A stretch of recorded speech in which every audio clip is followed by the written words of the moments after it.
I hate love. I can't love. I can't live with you. ఇవే ఇవే జీవన తరంగాలు, ఇవే ఇవే జీవన తరంగాలు, జీవన తరంగాలు. అయితే దీనికి నెలకి ఇంత అని వంట మనిషి ఫీజు కింద ఫిక్స్ చేయండి మాస్టారు. ఆ డబ్బుతోనే దీన్ని చదివించి మిగతాది మీకు పంపిస్తాను. దీన్ని పెళ్లికి సేవింగ్స్ చేయండి. అయ్యో వద్దా ఆంటీ, నేను పెళ్లి చేసుకోను. ఎందుకు? డబ్బులు వేస్ట్ అవుతాయి. వేస్ట్ అంటే ఎలాగే? పెళ్లి అంటే డబ్బు ఖర్చు అవుతుంది. అదంతా తాతయ్య చూసుకుంటారు. నీకేంటి? పెళ్ళయ్యి ఏదన్నా గొడవ ఇంటికొస్తే డబ్బంతా వేస్ట్ కదా. నచ్చకపోతే నీలాగే వచ్చేస్తాను. రమ్య,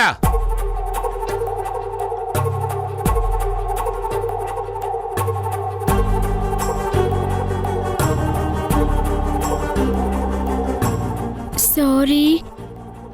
గొడవ పడి తిరిగి వస్తే వేస్ట్ అయ్యేది డబ్బులు కాదు, జీవితం వేస్ట్ అవుతుంది.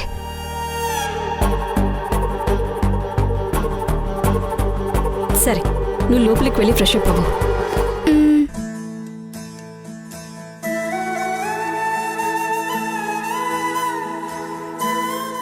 సారీ ఆంటీ, ఏమనుకోకండి. నువ్వు సంజాయిషి ఏమీ చెప్పనక్కర్లేదు. ఏమనుకోలే. నువ్వు వెళ్ళి ఫ్రెష్ అప్ అయ్యరా. ఈ జనరేషన్ పిల్లలు చాలా ఫాస్ట్గా ఉన్నారు మాస్టారు. అది ఇంకా పిల్ల అమ్మా. దాని మాటలు విన్నావు కదా, వింటుంటే తెలియట్లేదమ్మా. అది ఇంకా చిన్నపిల్లే. ఉన్నది ఉన్నట్టు మాట్లాడే పసితనం దాంది. అవసరం లేని చోట అలా మాట్లాడకూడదమ్మా. సారీ అమ్మా. అయ్యో పర్లేదులేండి మాస్టర్ గారు. మేమిక్కడికి వస్తున్నందుకు శాంతమ్మ వెళ్ళిపోయిందా? అలా ఏం కాదు మాస్టారు. అమ్మకి అక్కంటే చాలా ఇష్టం. అందులోనూ కీర్తిని విడిచి ఉండలేదు. బాగా అలవాటు, అందుకే వెళ్ళింది. ఫోన్లో మిమ్మల్ని అమ్మ అలా అడిగి ఉండాల్సింది కాదు. సుధా వాళ్ళ నాన్న అని పలకరించటం మీకు బాధ కలిగించిందా మాస్టర్ గారు? అది నిజమే కదమ్మా. మీరే ఇంతకుముందు అన్నారు, అవసరం లేని చోట కఠినంగా మాట్లాడి బాధ పెట్టకూడదన్నారు. అయితే రమ్య లాంటి చిన్నపిల్ల మాట్లాడినా తప్పు లేదు, తెలిసి తెలియని తనం. కానీ మా అమ్మకు అన్నీ తెలుసు. మీతో అలా మాట్లాడాల్సింది కాదు కదా మాస్టారు. కపటం లేని మనిషి కాబట్టి అనేసింది. అందులో బాధపడటానికేముందమ్మా? నేను సుధా తండ్రినే కదా. కానీ ఆ మాటైనా మిమ్మల్ని ఎందుకు అనాలి? అమ్మ మిమ్మల్ని సొంత అన్నలా చూసేది. మనమంతా ఒకే కుటుంబంలో కలిసి ఉండేవాళ్ళం. అదంతా ఒకప్పుడమ్మా. ఆ రోజుల్లో మీ నాన్నగారు చనిపోయాక మీకు అండగా నిలబడ్డాను. అప్పుడు నాకు పెద్దగా బరువు బాధ్యతలు లేవు. ఉన్నది ఒక్కతే కూతురు. ఊర్లో పంతులు కొలువు. జీవితం తాపీగా సాగిపోతుండేది. అలాంటి సమయంలో మీరు చాలా ఇబ్బందుల్లో ఉన్నారు. నేను చూస్తూ చూస్తూ ఎలా ఊరుకోగలనమ్మా? కాస్త ఆసరాగా ఉన్నానంతే. ఏదో ఉడత భక్తిగా నా వంతు సహాయం చేశానంతే. అలా అనటం గొప్పతనం. కానీ మీరు అక్క పెళ్ళప్పుడు పెద్ద దిక్కులో నిలబడ్డారు. ఎలా మర్చిపోగలం మాస్టారు? చేశాను, కానీ ప్రయోజనమే ఉంది. అతను సరిగ్గా లేడు.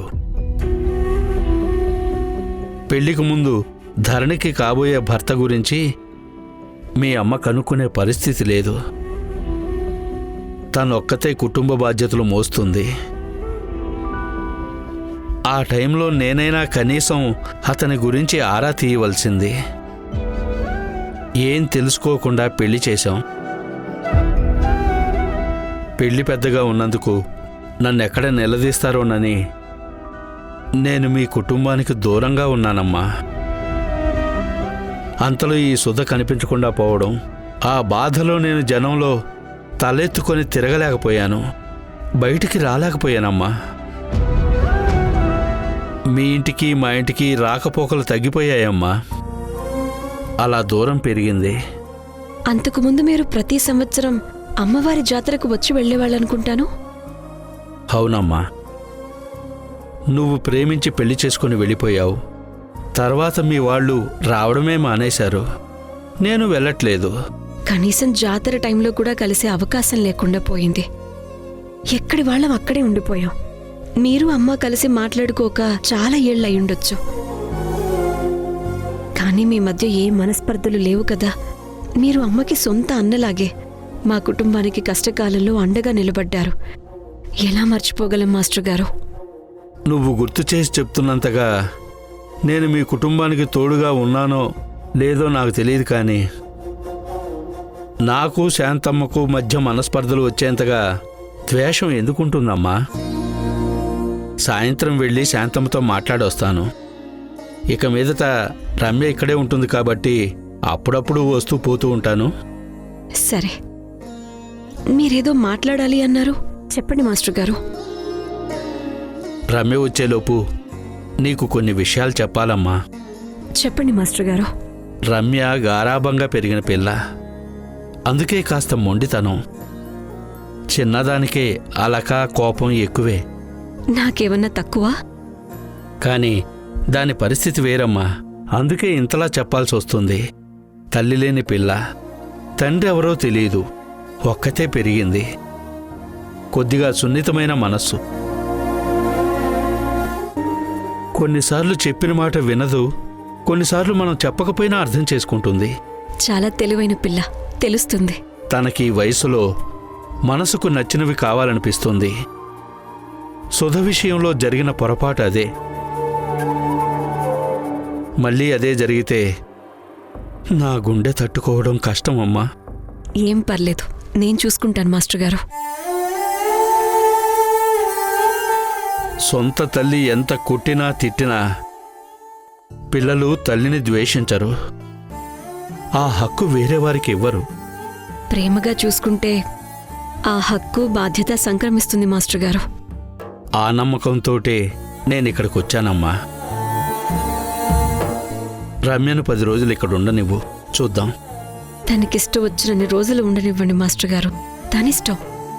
వచ్చిన కొత్తలో బాగానే ఉంటారు, కానీ రోజులు గడుస్తున్న కొద్దీ చనువు పెరిగితే ఏం కాదు. కానీ మనిషికి మనిషి భారమైతే దూరం పెరుగుతుంది. రోజులు గడుస్తున్న కొద్దీ మనసులోని భావాలన్నీ బయటపడతాయి.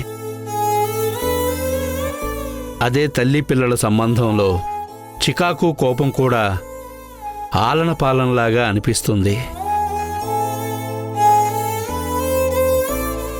కానీ నీకు రమ్యకు మధ్య ఉన్న సంబంధం వేరు.